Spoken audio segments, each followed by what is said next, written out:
Hello. Welcome back to class.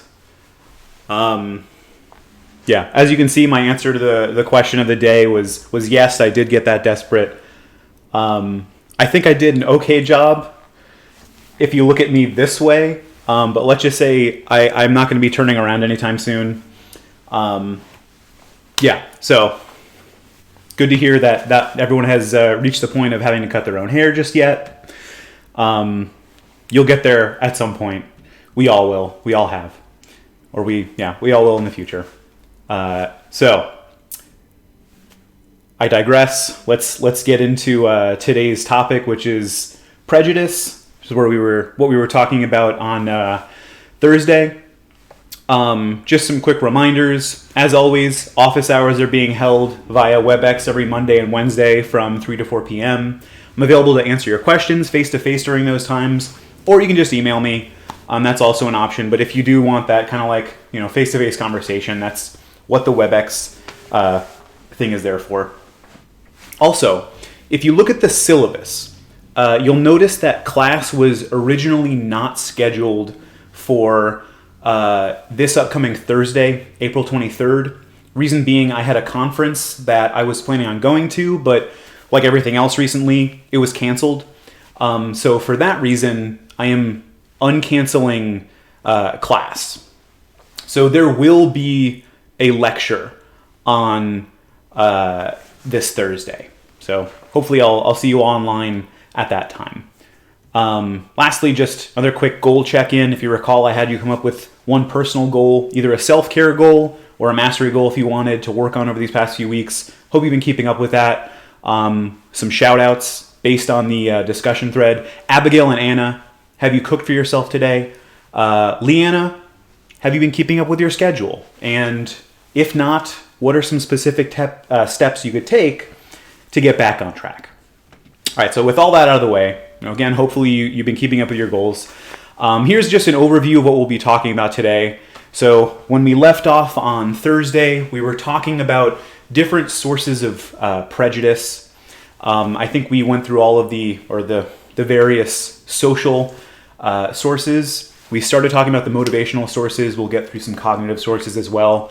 From there, we'll talk about the effects of prejudice, along with coping with prejudice, and how to potentially reduce prejudice. So hopefully we get through all of that today. As always, if you have any questions as I'm going through anything about any of the material or like upcoming assignments or whatever, feel free to post them in the chat and I'll get back to you, once I read the question. So to reset a little bit, we were talking about various sources of prejudice in society. So we talked about how we adopt prejudicial views through social learning and the effects of realistic conflict theory, which says that competition between groups for scarce resources can increase prejudice between those groups. Another source of prejudice touches on something that we talked about a few chapters back when we talked about the social self, so specifically social identity theory.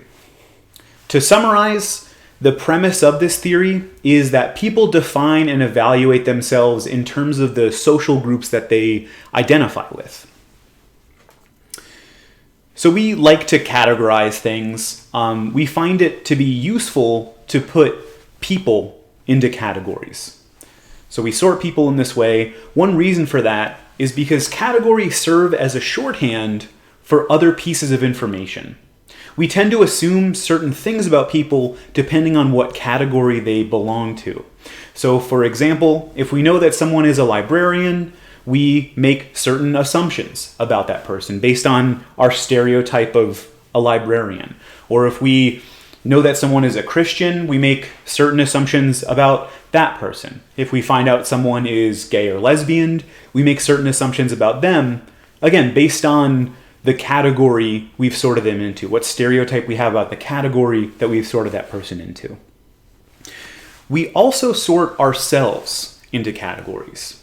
As we've talked about, we associate with various in-groups. So in-groups are any sort of group that we identify with. One reason for this, one reason that we identify with certain groups, is that it provides us with a source of self-esteem. You probably belong to one or two groups that you might say you're proud to be a part of. Well, that's what we're talking about here. The thought process here is, I belong to this group, and this group is good, therefore I am good, right? And that's kind of the basic sense of like where self-esteem comes from in terms of social identity theory. If you recall Berging or basking in reflected glory, back when we talked about group processes, that's when you feel a sense of accomplishment when your team or group succeeds, even when or even if you weren't directly involved in the success, right? Think about a sports fan watching their favorite team on TV. Their team, scores a goal or whatever it is, and they feel really good about it. Even though they weren't directly involved in any of it, they're basking in that reflected glory. So that's an example of what we're talking about here. In addition to identifying with an in-group, we also recognize out-groups. Those are groups that are made up of people who are not in our in-group. So our in-group is us. Our out-group we think of as them. And just as we're motivated to think positively about ourselves, we're similarly biased to favor our in-group. So in-group bias is a tendency for a person to favor their own social groups over others. If your American identity is really important to you, any non-Americans might be in your out-group, and you might see them as less than because of it. Or, say that you're a proud member of the Delta Tau fraternity. Maybe those guys over in Pike are in your out-group. And of course, anyone who belongs to Pike is inferior to Delta Tau in your mind because you belong to Delta Tau and not Pike. And that's kind of the basis of that. I'm assuming, by the way, that those are actual fraternities here at Bowling Green. I won't lie, I personally have no idea, so I just looked up frats on the school's website. I hold no opinions about the superiority or inferiority of any Greek association on campus. I just want to put that out there. So we tend to be more prone to experiencing in-group conflict, or rather in-group bias, when the group that we identify with is small and differs in status relative to the out-group. So when you're in a numerical minority, in a room full of people who belong to another social group, you tend to be a lot more conscious of your group membership.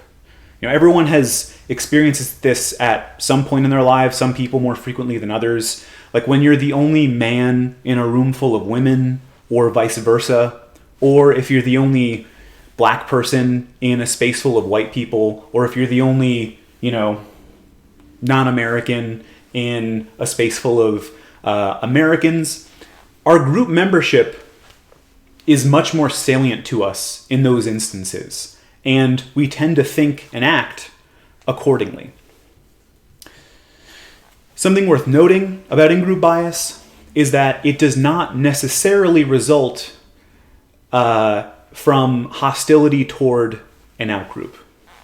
Right? So research by scholars like Lowell Gertner suggests that having positive feelings for our own group, which is what in-group bias is all about, does not necessarily mean that we have equally strong negative feelings for out-groups. So it is possible to have an in-group bias where you kind of inherently favor members of your in-group.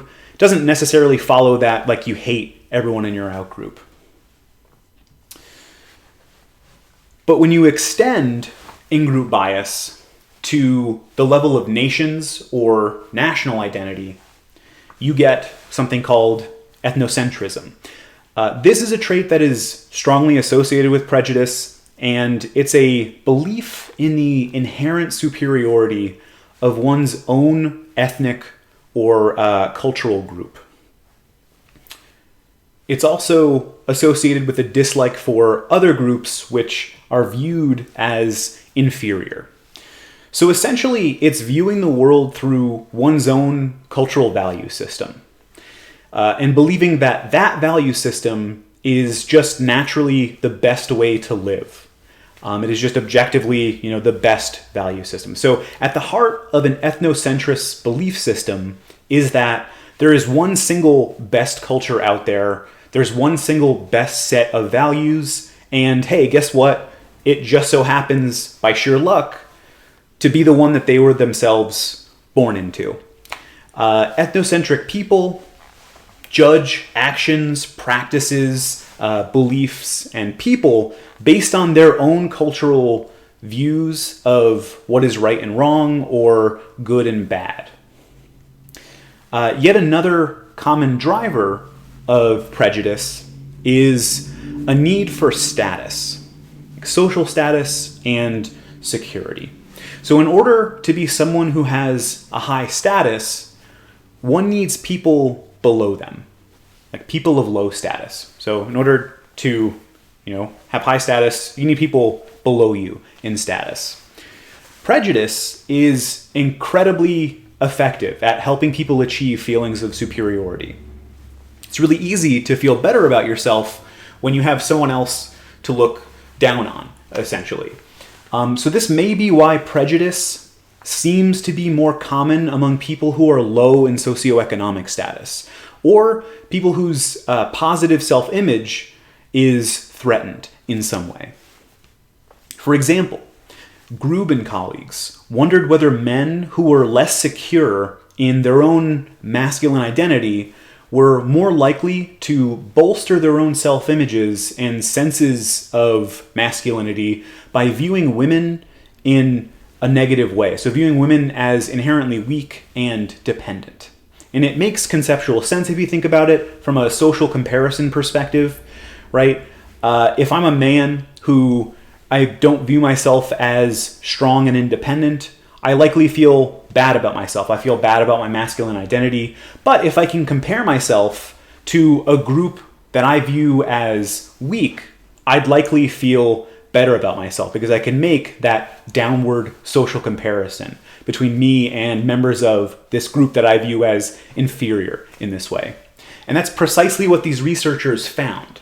They had male participants view videotaped job interviews featuring female job candidates and had them rate each one. Men who reported themselves as being low in self-acceptance tended to be more likely to give low ratings to women who presented themselves in the videotapes as strong and non-traditional. The reason ostensibly being because those women who presented themselves in that way threatened those prejudiced beliefs in those non-self-accepting men who then reacted to that in an unfavorable way.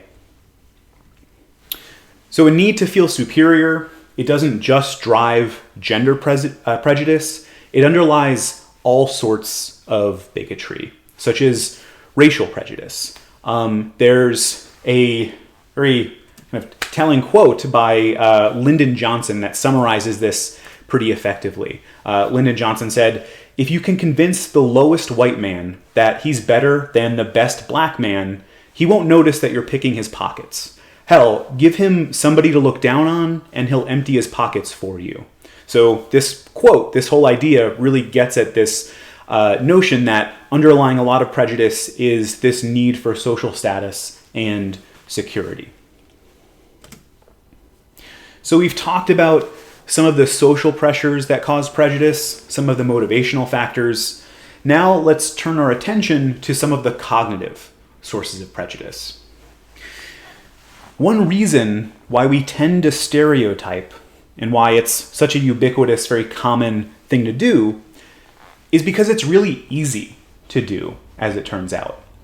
People have a natural tendency to categorize and classify things, people included, as I just mentioned. If you recall, stereotyping is a System 1 process. System 1 is our immediate, automatic cognitive system, and our brains really like to use System 1. The reason is, System 1 doesn't require as much cognitive energy as system 2 does.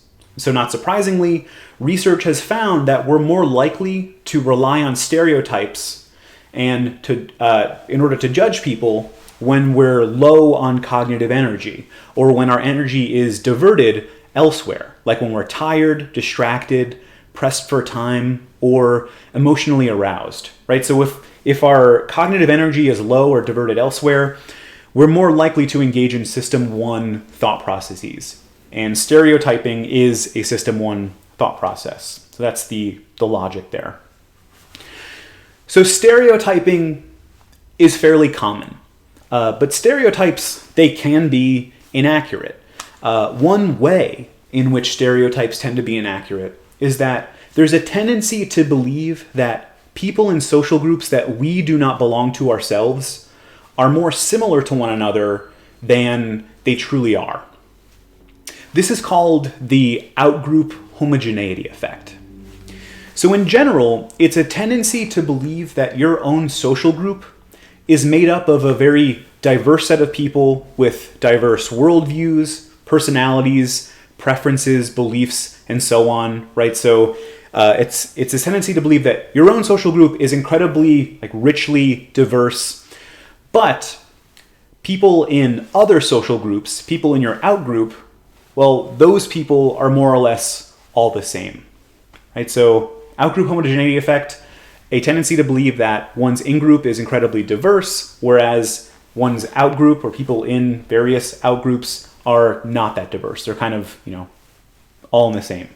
You've seen one, you've seen them all. This is a bias that can develop in relation to any sort of in-group that we identify with. So for example, Park and Rothbart asked members of different sororities how diverse they believed the members of their own sororities were in comparison to others. On average, sorority sisters in this study tended to perceive their own sororities as being very diverse in terms of their makeup, while other sororities were seen as much more homogeneous. So that is, made up of members who are extremely similar to one another. When we have a greater familiarity with a certain social group, be it a gender or an ethnicity or a certain religious group or whatever it is, we tend to be better able to see the diversity that truly exists within that group. When we're less familiar with a group, though, we're more likely to simply stereotype them. And we are especially susceptible to this outgroup homogeneity effect. This effect extends beyond our beliefs about the attributes of other groups. So we also tend to be biased in our perceptions of the physical attributes of members of other groups. So maybe you've heard the sentiment before that all members of whatever race look alike, which I should stress is objectively an incorrect statement. So objectively, all races and ethnicities have a large amount of diversity in terms of their facial features within their group members. Subjectively, though, people tend to be less accurate when it comes to recognizing the faces of people from another race. That means that people are more likely to confuse two people of a different race compared to two people of their same race. And this effect is called the own race bias. So why does it happen? One thought is that when we view someone who belongs to a different race or ethnicity, the thing that is most salient to us, the thing that we notice the most, is that person's race.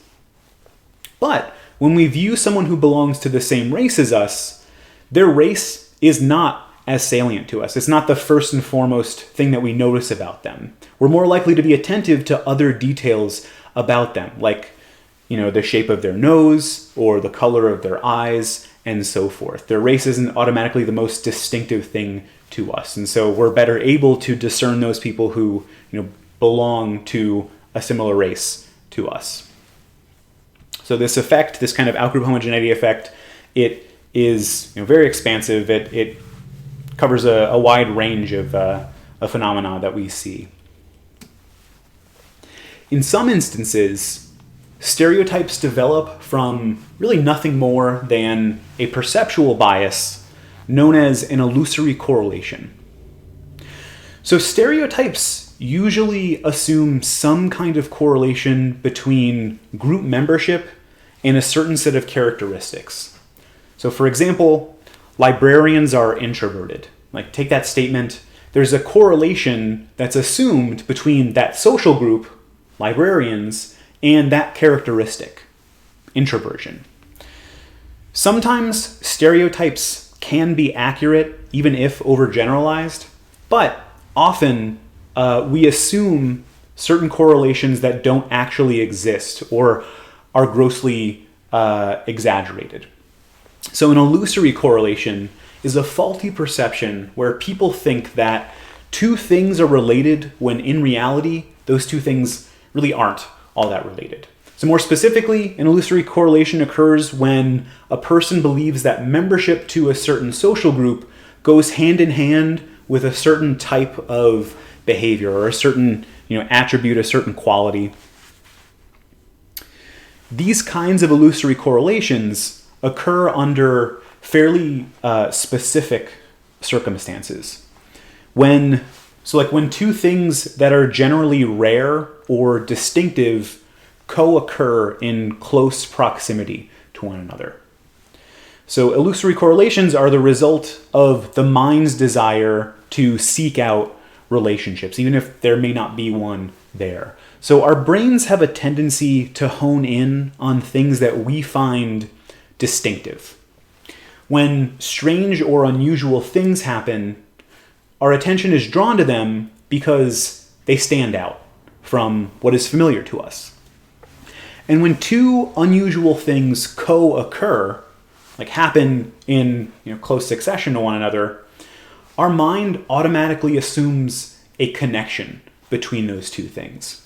For most majority group members, minority group members are distinctive, right? They stand out. Also, most people, regardless of their group membership, tend to find socially undesirable behaviors as they tend to find socially undesirable behaviors distinctive as well. So when in-group members see out-group members or a member of a certain minority acting negatively, right? So for example, in news reports about Muslim Americans accused of acts of terrorism, those are two distinctive features within that situation that likely grabs their attention. So you have a minority individual, a Muslim American, and an undesirable behavior, an act of terrorism. That doubly distinctive perception results in an exaggeration or an exaggerated perception of a correlation, of a relationship between those two things, between that group and that behavior or trait or whatever it is, even when the minority group is no more likely than the majority group to engage in bad behavior or that sort of bad behavior. And this kind of effect can get amplified by the media. So for example, in the United States, terrorist attacks committed by Muslim extremists get 3.5 times more press coverage than terrorist attacks by non-Muslims. Right? So this effect can be amplified by media coverage in that way. Again, if you have any questions, please feel free to post them in the chat. And I'm seeing now that because my mug is green, it is translucent or transparent. Cool. Because I have the green screen behind me. Okay, so I'm getting sidetracked here. All right, so as we discussed when we talked about perceptions of other people a few weeks back, we have a natural tendency to make attributions about things. So when someone behaves in a certain way, we might think about why they behaved in that way, right? We make we attribute some explanation to their behavior. We're talking about causal attributions here. On that subject, remember the fundamental attribution error. So that's the tendency to make dispositional attributions for other people's behavior. And building off of that, we've talked about the actor-observer effect. So that's when it comes to other people's behavior, we tend to make dispositional attributions, especially if it's like a negative behavior. So we assume that their actions reflect who they are as a person. So if we see someone acting rudely, we're likely to assume that the reason for their rude behavior is because, they're a jerk. They're a rude person. That's a dispositional attribution. We're explaining their behavior by making a judgment about their character. But when it comes to our own behavior, especially our own negative behavior, we tend to attribute it to the situation. So we make an external attribution. So when I behave rudely, what do I attribute that behavior to? Well, it's not because I'm a jerk, right? I'm a good person. I behave that way because I was annoyed, or because I didn't get enough sleep, or because, a coworker yelled at me earlier in the day, and so forth, right? Those are all external attributions. I'm not attributing that rude behavior to my own disposition. That's the actor-observer effect. So remember that the social groups that we identify with are like an extension of us. From that, we can extend this concept of attribution error to groups and get what's called the ultimate attribution error, also called group-serving bias. So this is a tendency to make different attributions for different kinds of behavior, depending on if a person belongs to our in-group or not. So if a person is part of our out-group and we see them engage in some bad behavior, some negative behavior, we tend to attribute their behavior to dispositional factors, right? So we tend to blame their character, who they are as a person. But if a person from our in-group engages in the same bad behavior, so not our out-group anymore, we're watching a person from our in-group engaging in that same exact bad behavior, we tend to be more likely instead to attribute that bad behavior to situational factors. And again, we're not talking about this is always the way it is. These are just general tendencies. So it's more often than not, when we see a person in our in-group engaging in a bad behavior, more often than not, we tend to be more likely to attribute it to situational factors. On the flip side, if we see a member of our out-group perform a good action, we're biased toward attributing it to situational factors. But if an in-group member performs the same good action, we tend to attribute it to dispositional characteristics. So I'll give you an example of this as it relates to prejudicial views. Say that you have a man with prejudicial views working for a company, working for some organization, and he sees that another man was just hired as a senior level manager, and he assumes that that guy got there because he's a hard worker and a good manager. Those would be dispositional attributions, right? That good thing happened to that guy because he got there on his own merit, because he's a hard worker, and so forth. But let's say that same man, again, who has prejudicial views, sees a woman hired into that same senior level position. And instead of assuming that she got there because of her own merit, he assumes that she just got hired because of affirmative action. That would be a situational attribution for that event, right? That good thing happened to her. She wasn't hired because she was the best candidate for the position.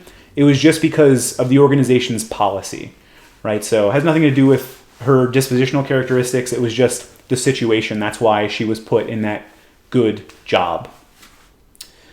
To demonstrate this effect experimentally, Morris and Peng had both American participants and Chinese participants learn about one of two recent murders reported in the news. So one murder was committed by an American, and the other was committed by a Chinese person.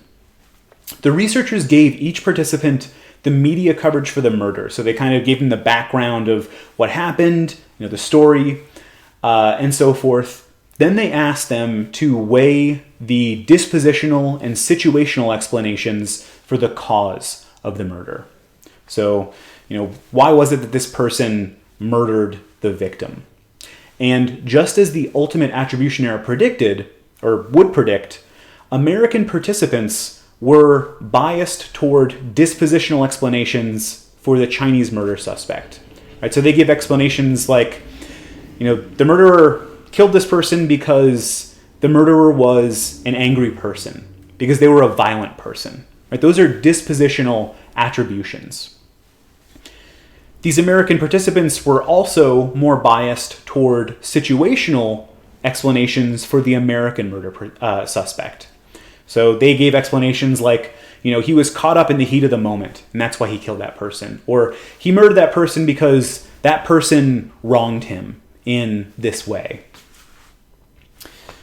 So we saw that for American participants. The researchers saw that for American participants. Similarly, again, they did this study with not just American participants, but Chinese participants as well. And they found the results flipped. So these Chinese participants were more likely to make dispositional attributions for the American murder suspect, someone in their outgroup, and were more likely to blame situational causes for the Chinese murder subject, someone who was in their in-group. This type of bias, it can even be reflected in the language that we use to describe events as they unfold. So another study found that when participants viewed positive behaviors performed by someone in their in-group, when they viewed positive behaviors performed by someone in their in-group, those behaviors were described as general dispositions, just in the language. So for example, Karen is helpful, right? That is a dispositional trait that you're assigning to Karen when you see her engage in some positive behavior. But when those same behaviors were performed by an outgroup member, they were more likely to be described as situational or specific isolated acts. So again, same behavior, but a member of an outgroup performing it, they were more likely to be described like Karen opened the door for the man with the cane. Right? That is a situational statement. When it came to negative behaviors, though, the opposite effect occurred. So negative behaviors by an in-group member were described as specific isolated acts. So for example, Eric shoved the woman. That's a specific isolated act in that statement. Whereas negative behaviors by outgroup members were described in dispositional terms, such as John was aggressive. Right, so even our language is kind of shaped by this cognitive bias in that way.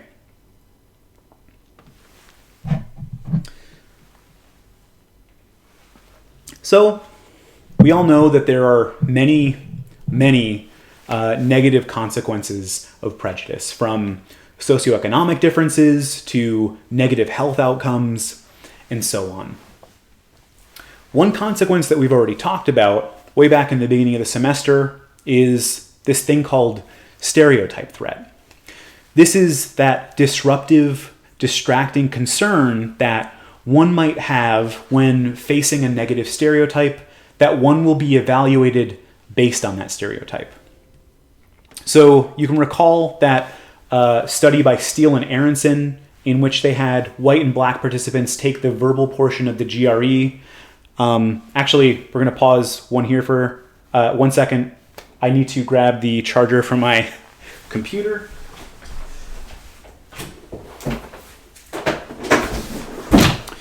Sorry about that. Forgot to plug it in. I don't want my computer to die in the middle of a live stream. All right. We should be all set. Okay. So, reset a little bit. Steele and Aronson, if you recall, this study that they did on stereotype threat, they had white and black participants take the verbal portion of the GRE.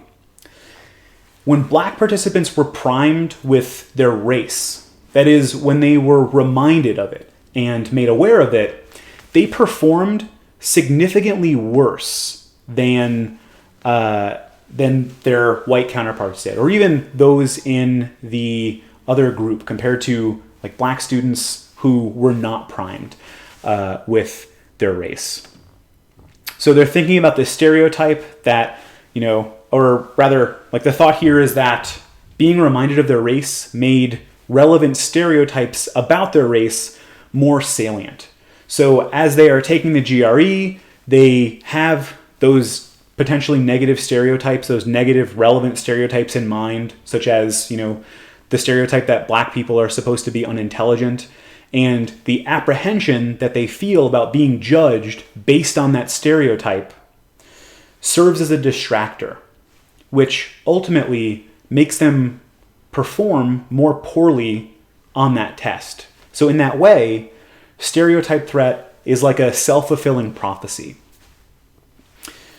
Stereotype threat, it can be an issue for members of any group in specific circumstances. So, for example, priming women by reminding them of their gender makes them perform more poorly on tests of math and also in driving simulators, which is consistent with these persistent stereotypes in our society that women are bad at math and also are poor drivers, right? So it can happen in any group depending on like what stereotypes are prevalent for whatever it is the group that we're talking about. So stereotype threat, one detrimental consequence of prejudice. What about those who hold biased or prejudicial views? How are they impacted by their own prejudice? Or are they in any way? So do stereotypes bias our judgment of individuals? For example, does your stereotype of women influence how you view your friend who happens to be a woman? The good news here is that people tend to evaluate individuals more positively than the groups that those individuals belong to. People often believe stereotypes. So people often hold stereotypes about various groups, but they often ignore those stereotypes when given personalized anecdotal information about a person. However, when stereotypes are really strong, they can affect our judgment of people and how we interpret certain events. So for example, Darley Gross had participants watch a video of a 4th grade girl named Hannah.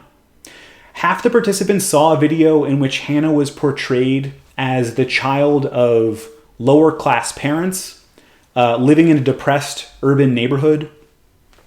The other half of participants, though, they saw a video in which Hannah was portrayed as the child of successful parents, professionals living in an affluent neighborhood. So people from both groups then viewed a second video about Hannah. And this video was identical for all participants involved. In this video, Hannah was taking an oral achievement test. And as part of this test, she got some answers correct and she got some questions wrong. Those participants who were led to believe that Hannah had successful parents and lived in a good neighborhood were more likely to rate Hannah just based on her answers as part of that, oral achievement test. They were more likely to rate Hannah as having high mental ability, and they later recalled her getting most questions correct. Those participants who were led to believe that Hannah came from a lower class neighborhood, lower class parents, they judged Hannah's ability as below grade level. And they recalled her missing almost half the questions. Right? So even though both of these groups saw the same exact second videotape, their preconceived notions about Hannah influenced how they viewed her and how they later recalled her performance. So that is, one major way, or really a striking way that stereotypes can impact our judgment, our memory, our recollection of people in various circumstances. Lastly, people tend to judge others more extremely when their behavior violates their pre-existing stereotypes. Right? So I think it was last class we talked about an example of a woman who acts assertively. They tend to be judged more harshly than men who act in a similar way, similarly assertively. So those are just a couple of the many, many consequences of stereotypes. So how do people who experience prejudice cope with it? What are some effective or not so effective coping strategies when a person is confronted with prejudice? Now, there are many of these. We'll just be talking about a couple of them.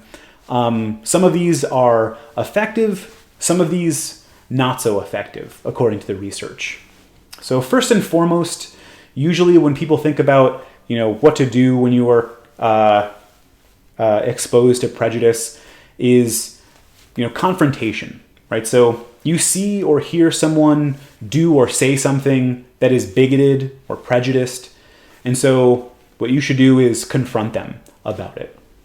This can be an effective way of dealing with prejudice or dealing with bigotry. You might get that person to change their point of view by being confrontational with them. So for example, imagine you're talking to a new acquaintance, someone that you just met, and in your conversation, they use a homophobic slur. Would you confront that person? Would you call them out on that slur? I'll let you think about what you would do in that circumstance. Crosby and Wilson did a study in which they asked participants to imagine that exact same scenario, where they're in a conversation with someone and a person uses a homophobic slur. The researchers asked those participants how they would likely respond to that situation. A little under half said that they would confront that person, like call them out. So that's what people said they would do in this hypothetical situation. But then, what Crosby and Wilson did is they made it a non-hypothetical situation for another group of participants. So they took another group of subjects and put them in that actual scenario. So they put them in a conversation with a Confederate. And the Confederate was instructed to, at some point during the conversation, slip in a homophobic slur. In that condition, even though almost 50% of people in the other group said that they would call a person out in the scenario, in this condition where people were actually exposed to that exact same scenario, 0 people confronted the person and called them out. So nobody responded with confrontation. So why is it that they didn't do that? Why do you think that might be? Why is it that people might be hesitant to use confrontation as a strategy? Well, maybe people just don't want to be seen as disagreeable, right? There's a good chance that they won't be able to change the person's mind. They feel that person might get defensive, sour the mood. They may double down on their beliefs or so forth, right? So there's lots of reasons why people don't actually engage in confrontation as a strategy, even though it can be effective. But again, it's just something that people, even though they may say that they're likely to confront a person in that sort of circumstance, research suggests it's a lot less common to engage in that sort of confrontation. So that's one potential strategy. Another potential strategy for dealing with prejudice or coping with prejudice is to conceal one's identity. So if a person belongs to a stigmatized group, they may try to conceal that their identity to that group in some way. This is a fairly common strategy for things like sexual orientation, for religious identity, or political identity. Obviously, it's not possible for things like ethnic or racial identity, but even where it is possible, this isn't a very great strategy to use for coping with prejudice. It can be really hard to hide a big part of your identity and still remain psychologically healthy.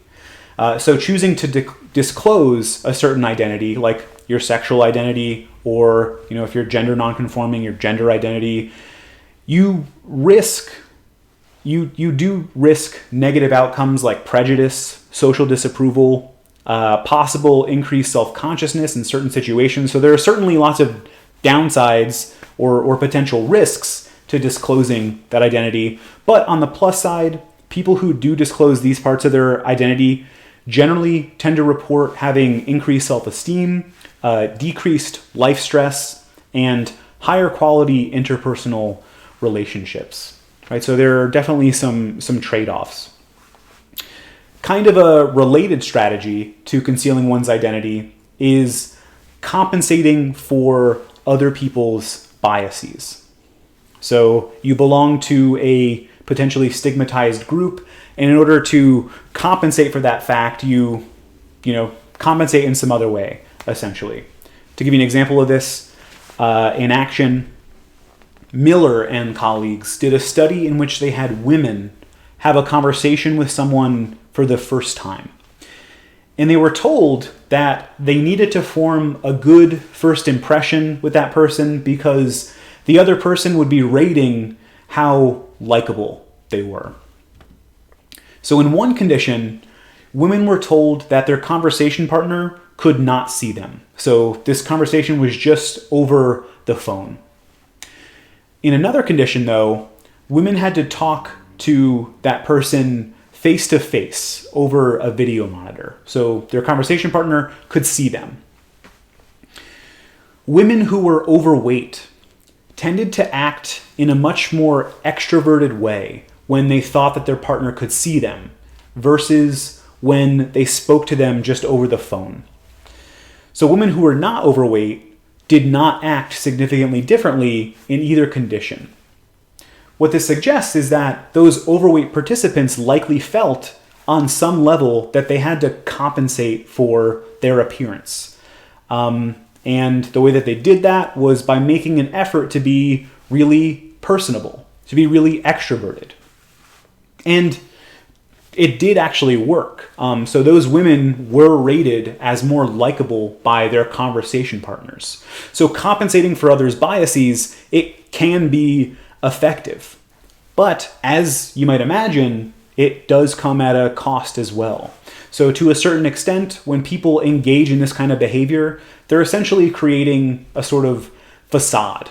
And the same is true for concealing one's identity. People are trying to make a really good impression on others, but they're not really showing their true selves, which can be fairly taxing. There's a lot of emotional labor involved in that. It also tends to result in lower quality relationships. People who either conceal or compensate for their identity tend to report feeling disconnected from the people that they do these things with. And it makes sense, right? Because they're not being genuine with those people. So these strategies, all in all, they may result in experiencing less bias, but they do come at a fairly big cost.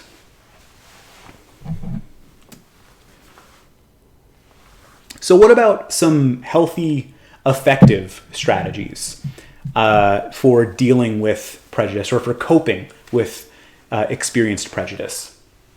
Seeking social support is a really great, effective way to cope with prejudice and discrimination, according to the research. Related to this is the notion of rejection identification theory. This is the idea that people are able to offset some of the negative consequences of discrimination by strongly identifying with their stigmatized groups. So perceiving and experiencing prejudice and discrimination can be really detrimental to a person's self-image, their self-esteem, and their overall psychological health. Some major sources of self-esteem, according to social identity theory, are the groups that we identify with. And as we talked about, group identification is stronger when people in that group share some common problem or threat. So it makes sense why stigmatized groups tend to form fairly cohesive communities. Because They all share the experience of common prejudices and discrimination. So banding together with people who face similar stigma to you, it can be a really empowering thing. The support that you get from others in your identity group can be incredibly beneficial.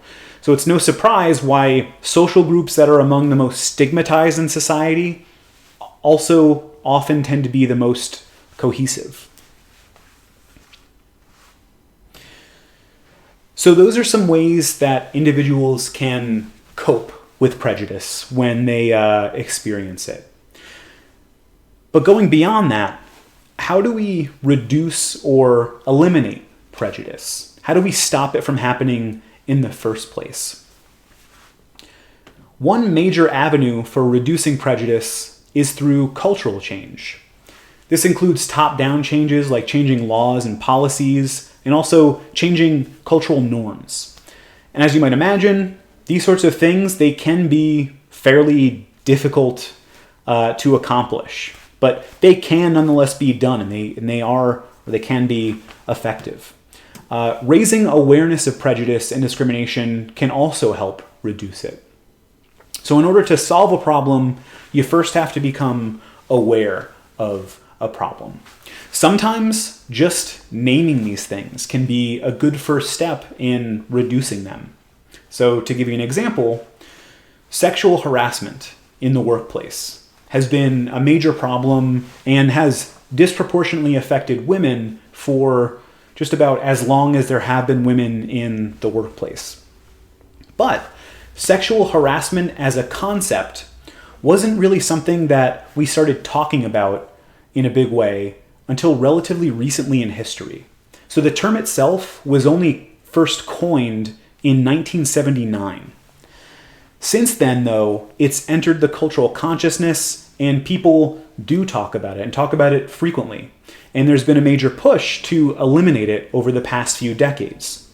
And so while it still exists and still is a problem, we've definitely made great strides as a society in reducing it and stigmatizing it. And it started with, just recognizing it and giving this concept a name. More recently, on this same subject, think of the Me Too movement. It started as a campaign to show off the magnitude of sexual harassment that still existed in society, and it's led to a major shift in public awareness about the issue just over the past couple of years. Yet another strategy is something called counter-stereotyping. This is when people are presented with various ideas, objects, or people that go against conventional stereotypes as a means of breaking those stereotypes. So as we talked about last class, seeing Black and Hispanic people solely portrayed in movies and television as either like poor or as criminals reinforces negative stereotypes about those communities, particularly among people whose only exposure to people of those communities is through television and movies. That's why shows that attempt to counter stereotype are produced in the first place. So they try to break those negative stereotypes in the public's mind, or at least show them an alternative. Some earlier examples, some of the earliest examples of counter stereotyping in television, you could think of like The Jeffersons. This is a show about an affluent Black family. Or Murphy Brown was a show about a successful single working mother. I'm sure that you can think of various other examples in television and movies. Another method for reducing prejudice is through contact with members of other groups. So contact hypothesis states that if people from different groups interact with one another, then prejudice will be reduced. However, as it turns out, it's really not that simple. So merely being exposed to members of other groups doesn't necessarily mean that prejudice will be reduced. Sometimes the opposite has been found to be true. So research shows that racial prejudice, for example, tends to be a lot more extreme in states in the United States that have a high proportion of Black residents. So just being around people from other groups is not enough to reduce prejudice. despite popular, maybe oversimplified belief. Researchers have identified a number of conditions, though, that make it more likely that increased contact will reduce prejudice among members of different groups. So these are the conditions that need to be met. First, there needs to be roughly equal status between the two groups. So as we've discussed, unequal status inherently breeds prejudice between groups. Next, the second condition is the contact between groups needs to be intimate and varied. So just being around members of a different social group is not enough to decrease prejudice. Real relationships need to form between group members for that to happen, right? So it's not enough for like a prejudiced person to sit on the bus next to a person of a different race every day. The contact needs to be more meaningful than that. They need to have, conversations with one another. They need to like share details about themselves, form relationships, and so forth. Something else that's been found to help alleviate friction between groups is when both groups have some superordinate goal that they're working toward together. This is a goal that requires cooperation to achieve, called a superordinate goal. And lastly, last condition that helps here is institutional support. So institutional support can be really beneficial. This refers to contact that is approved or encouraged by authorities, laws, or customs. So Sharif, the same psychologist, same guy who studied the autokinetic effect and group norms we talked about a while back, one additional thing that he studied was this notion of like prejudice and the contact hypothesis. So he wanted to put the contact hypothesis to the test using a camp of children. So he was able to create prejudice within these two groups of young boys in this camp, and then he was able to reduce prejudice between those two groups. So I'm going to show you a brief video that kind of describes Sharif's study. Just a moment here. Let's pull it up.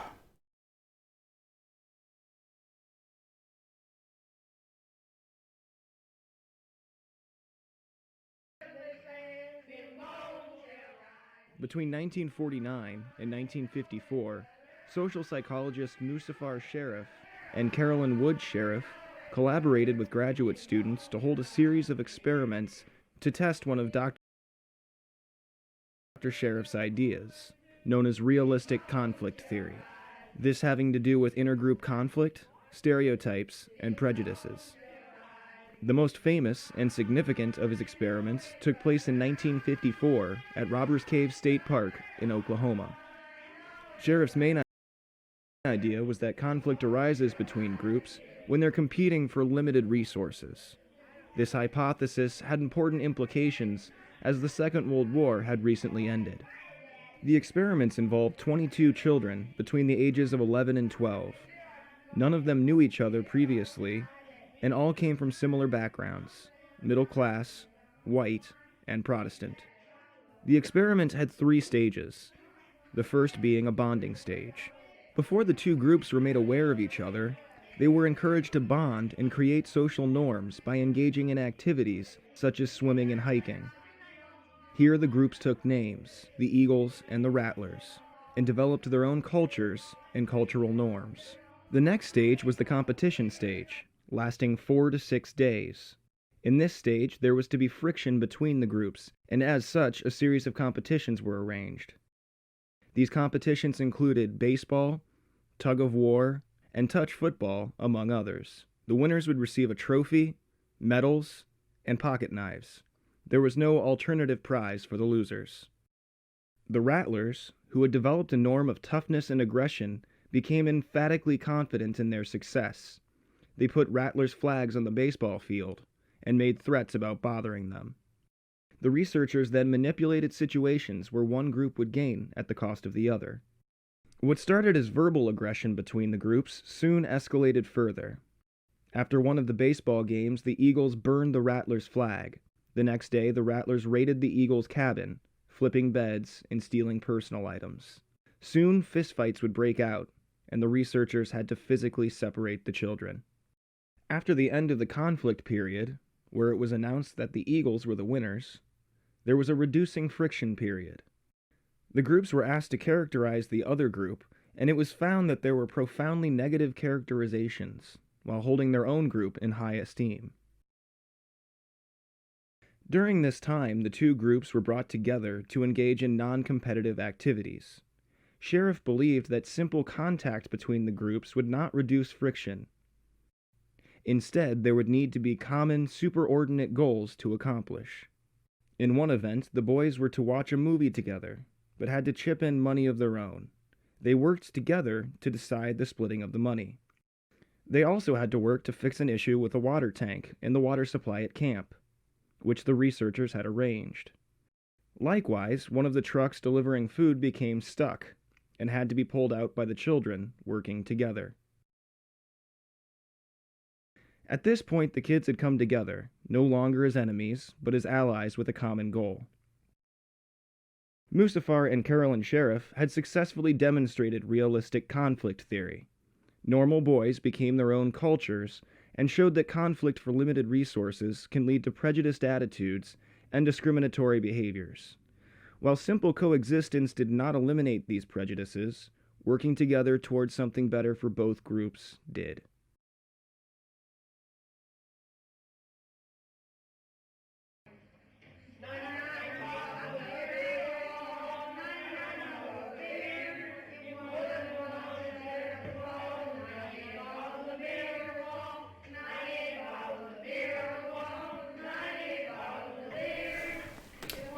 All right.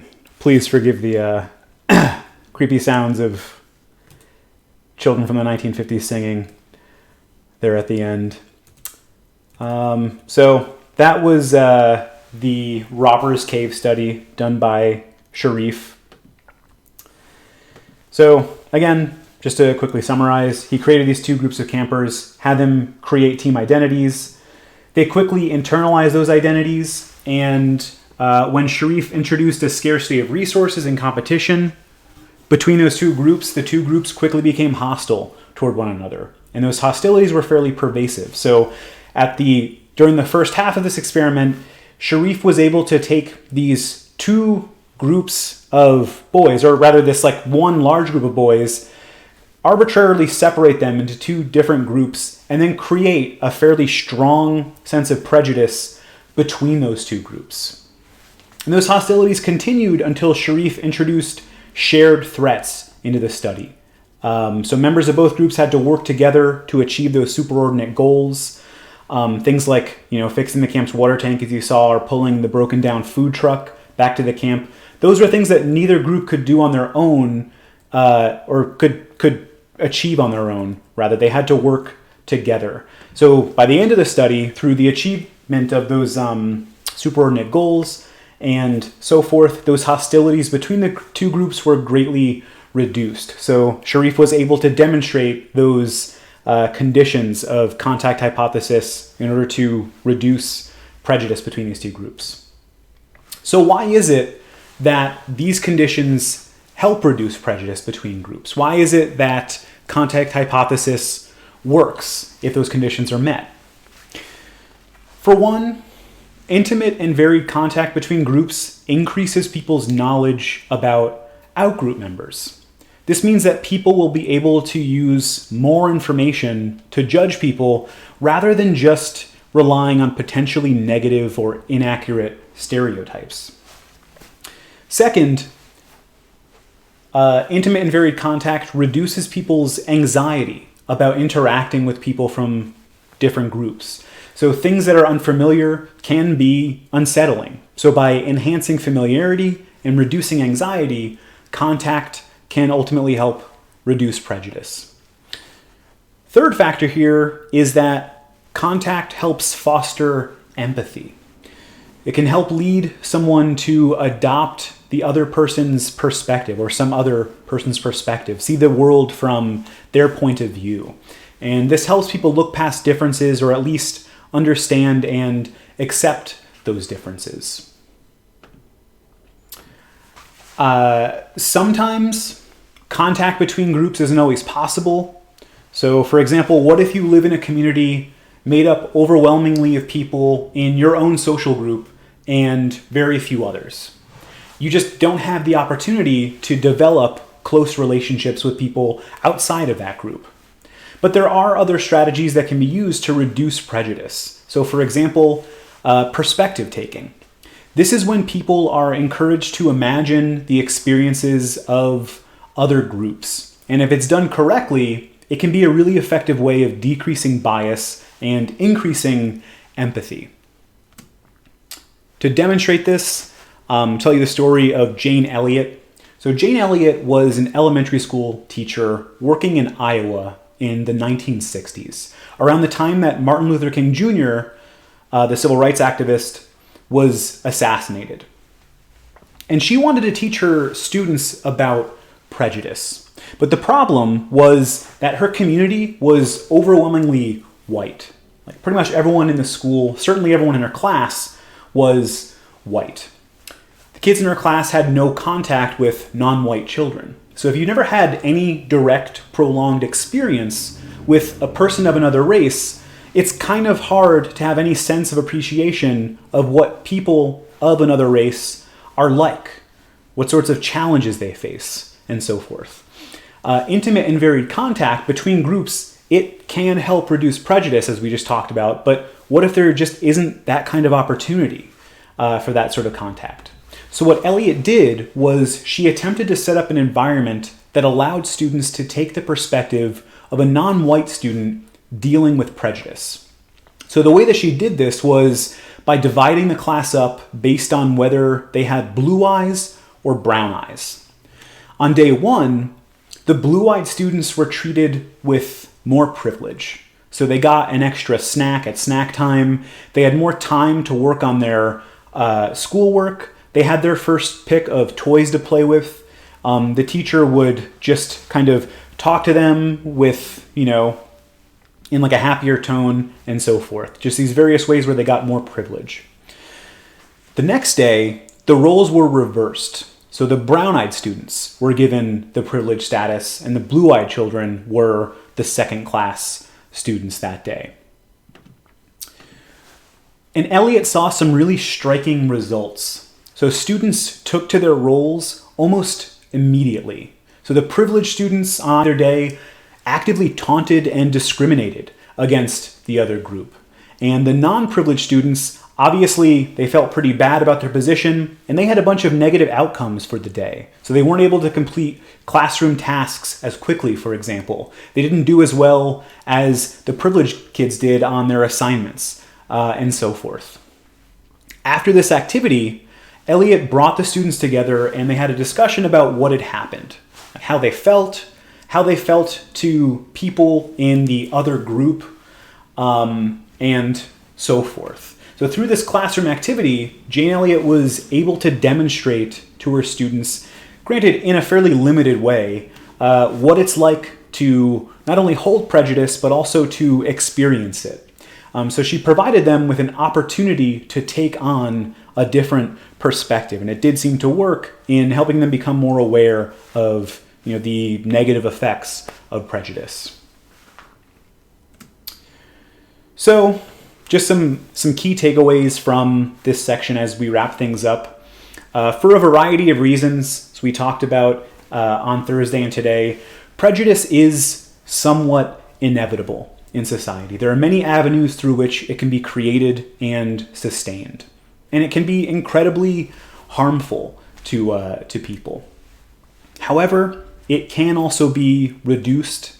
Some strategies that are especially effective are perspective taking and increasing meaningful contact between different groups. So that's all I have to say about prejudice. We'll begin a new section on Thursday. Again, just a reminder that we do have class this upcoming Thursday. So I will see you all there. If you have any questions about today's lecture, please feel free to email me, or if you'd like, please click the link above tune into office hours on Wednesday. So with that, I will say goodbye, enjoy the rest of your day, and I'll see you on Thursday.